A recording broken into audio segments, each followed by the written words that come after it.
Immigration থেকে আপনাদের সাথে আছি। আমরা কালকে রাতে বলছিলাম আমরা ফেনীর উদ্দেশ্যে আজকে সকালে বরিশাল লঞ্চঘাট থেকে লক্ষ্মীপুরে লঞ্চ হয়ে রওনা দেওয়ার কথা, কিন্তু নদীর অবস্থার কারণে আজকে মনে করেন তারপরে আমরা একটা ক্ষতিকর অবস্থায় পড়ে গেছি, যে কারণে আমরা বরিশাল লাহান ফেরি পার হয়েছি।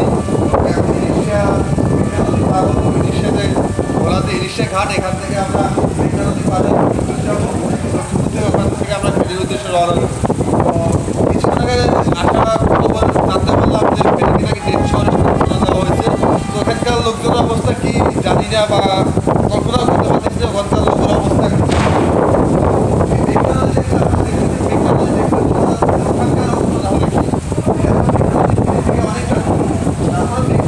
অবস্থা তো যদি আমরা ওখানে যাচ্ছি, আমরা আমাদের যারা আমাদের সাথে ছিল, যারা যেভাবে হেল্প করছে তাদের ওটা আমরা ওখানে ব্যবস্থা করবো। পরবর্তীতে আমরা জানি না কতদূর কী করতে পারবো। আপনারা যদি কেউ আমাদের সাথে অংশগ্রহণ করতে চান বা কেউ মনে করেন আমাদের মাধ্যমে সাহায্য পাঠাতে চান, তাহলে অবশ্যই আমাদের কমেন্ট বক্সে কমেন্ট করবেন। আমরা রিপ্লাই দিয়ে আপনাদের সাথে আমরা যোগাযোগ করবো, বা আমার ফোন নাম্বার আপনাদের কমেন্ট বক্সে দিয়ে দেবো।